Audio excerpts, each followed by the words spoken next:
Good afternoon, everyone. Today we will discuss about the diseases that are caused by protozoans and worms. हम लोग bacterial disease और viral disease को discuss कर चुके हैं. I hope आपको समझ में आया होगा what are the bacterial diseases, उनके डिजीज़ और विद देयर बैक्टीरियाज आपको याद होने चाहिए, same as with viral diseases. जो डिज़ीज़ कौन से वायरस से कौन सी डिज़ीज़ होती है, ये सब भी आपको याद होना चाहिए.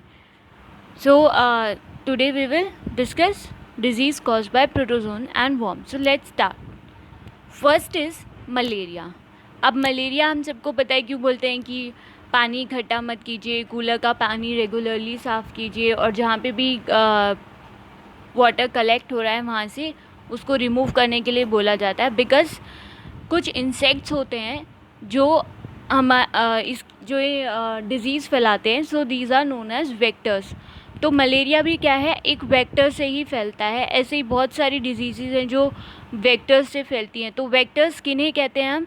ऐसे इंसेक्ट जो हमारे अंदर डिज़ीज़ को ट्रांसमिट कर सकते हैं, यानी कि अपने साथ वो पैथोजेंस लेकर आते हैं, डिज़ीज़ को लेकर आते हैं. And whenever they bite you, जब भी वो आपको काटते हैं या उनकी स्टिंग आपके बॉडी में लगती है तो वो डिज़ीज़ आपके अंदर ट्रांसफ़र हो जाती है. सो जो भी इंसेक्ट डिज़ीज़ ट्रांसमिट करते हैं ह्यूमन बीइंग के अंदर, उन्हें हम वेक्टर्स बोलते हैं.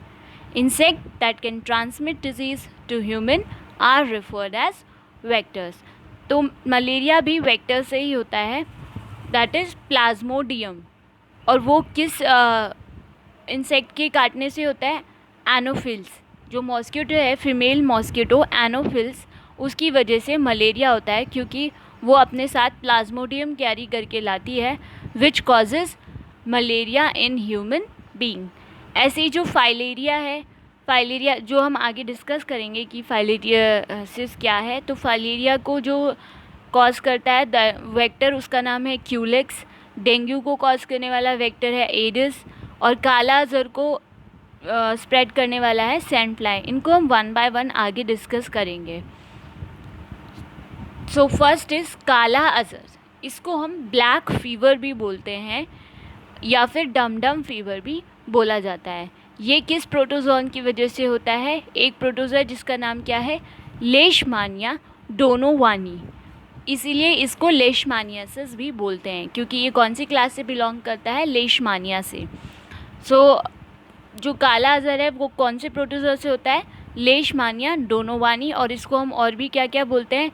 ब्लैक फीवर, डम फीवर और लेशमानियासिस बोलते हैं. ये जो सैंड फ्लाई होती है जिसका नाम है फ्लैबोटोमोस पैपाटिस, और एक होती है उसी जीनस से बिलोंग करती है, एजेंटिपस. तो ये जो दोनों सैंड फ्लाइज होते हैं, इनमें से अगर कोई भी आपको बाइट कर लेता है तो they transmit a disease in human body, that is kala azar और ब्लैक फीवर. तो आपको नाम सिर्फ याद करना है, क्योंकि ये डिज़ीज़ जो है वो ब्रीफली या इनकी लाइफ साइकिल जो है ह्यूमन बीइंग में बाइट करने के बाद इनकी लाइफ साइकिल जो है वो ग्रेजुएशन लेवल पे अच्छे से डिस्कस की जाती है. यहाँ पर आपको सिर्फ फॉर अ कॉम्पिटिटिव एग्ज़ाम या सिलेबस के अकॉर्डिंग तो आपको सिर्फ इतना पता होना चाहिए कि कौन सी डिज़ीज़ किस बैक्टीरिया, किस वायरस या फिर किस प्रोटोजोआ, वर्म या फंगस से हो रही है. नॉर्मली यही पूछा जाता है कि which of the following disease is not cause by bacteria. तो उसमें ऑप्शंस में बहुत सारी डिजीज़ दे देते हैं, सिर्फ एक बैक्टीरियल डिजीज़ देते हैं, फिर उसमें से कुछ वायरल डिजीज़ दे देगा, कुछ प्रोटोजोअन डिजीज़ दे देगा. तो आपको सिर्फ इतना पता होना चाहिए कि जो आपकी ये काला अज़र है वो लेशमानिया डोनोवानी यानी कि प्रोटोजोअल डिज़ीज़ है या फंगल डिज़ीज़ है या कैसी डिज़ीज़ है, ये सब आपको पता होना चाहिए. Disease with their vector you should know. Next is amoebiasis. Amoebiasis में क्या होता है कि जो एंटोमीबा हिस्टोलिटिका है वो क्या करती है, लार्ज इंटेस्टाइन में अपने लाइफ साइकिल को, ह्यूमन बीइंग के लार्ज इंटेस्टाइन में अपनी लाइफ साइकिल को क्या पूरा करते हैं.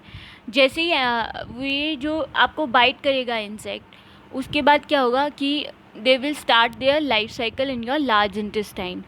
तो और ये कैसे होता है? ये जनरली तभी होता है जब हम अनकुक्ड फूड खाते हैं, जैसे कि जहाँ पर साफ़ सफाई नहीं हो तो वहाँ क्या वाटर क्या होगा, वो कंटामिनेटेड होगा, वेल ट्रीटेड नहीं होता है। यानी कि जब सप्लाई होता है आपको, तो हमारे यहाँ जो वाटर सप्लाई होता है वो नॉर्मली हम लोग क्या है प्योरीफायर भी लगाते हैं, और पहले भी वैसे भी वो जब रिलीज़ होता है उसके बाद ट्रीट होने के बाद ही वाटर को सप्लाई किया जाता है। तो ऐसी जगह जहाँ पे सैनिटेशन हाइजीन का ध्यान नहीं रखा जाता, तो वहाँ पर जो वाटर है वो अनट्रीटेड आता है। अब जब वो वाटर अनट्रीटेड आएगा, तो whenever we wash the food और whenever we drink the water, तो क्या है कि वो हम वाटर भी कंटामिनेटेड है और वो खाना भी जो हम खा रहे हैं वो कंटामिनेटेड है। जैसे फ्रूट्स वगैरह हो गए, उन्हें भी हम वाटर में वॉश करके खा लेते हैं ऐसे ही।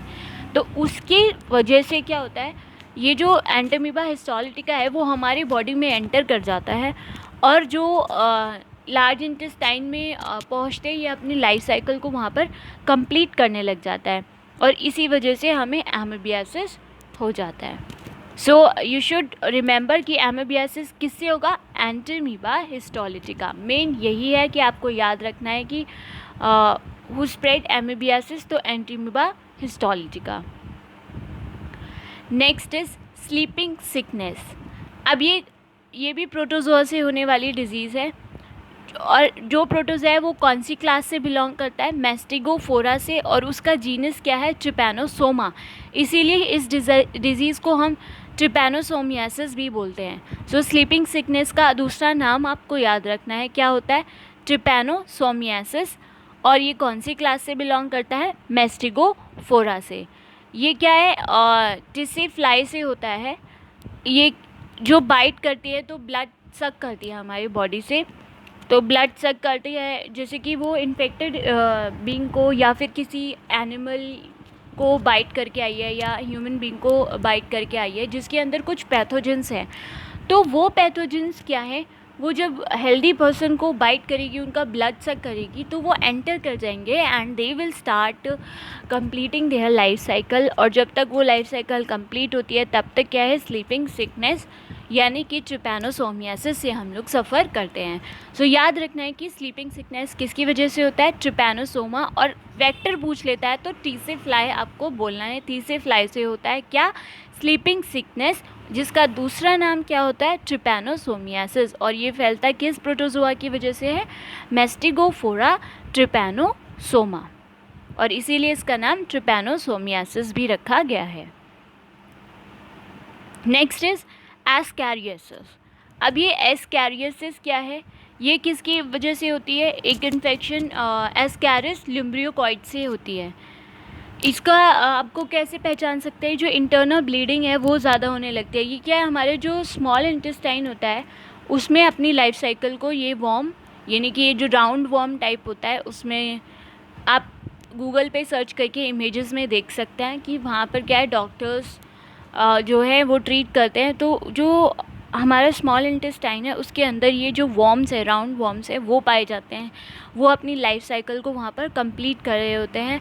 तो इसी वजह से क्या है, हमारा इंटेस्टाइन भी क्या है, उसका जो पैसेज है, पाथवे है, वो ब्लॉक हो जाता है, और हमारे जो मसल्स हैं वो पेन करने लगती हैं। एनीमिया यानी कि लॉस ऑफ ब्लड भी होने लगता है। तो इसी को हम क्या बोलते हैं, एस्कैरियोसिस बोलते हैं। ये किस वॉर्म से होता है, एस्कैरिस लुम्ब्रिकॉइड से होता है। ये एक टाइप का राउंड वॉर्म ही होता है। तो यू शुड रिमेंबर कि जो एस्कैरियोसिस डिजीज़ है उसको कौन सा वॉर्म इन्फेक्ट करता है, that is Ascaris lumbricoides. Next is filariasis. Filariasis में हमने ये 12th क्लास में भी पढ़ा है अबाउट, जब हमने ह्यूमन हेल्थ एंड डिजीज़ पढ़ा था। उसके अंदर क्या है कि एक मैन है, उसके पूरा एक जो लेग है, लिम्फ है, वो बिल्कुल पूरा स्वेल हो गया। इसमें क्या है कि एक पार्ट जो है वो बिल्कुल स्वेल होना शुरू कर देता है और अपने साइज़ से बहुत ज़्यादा एक्सीड कर देता है, स्वेल हो जाता है एकदम से।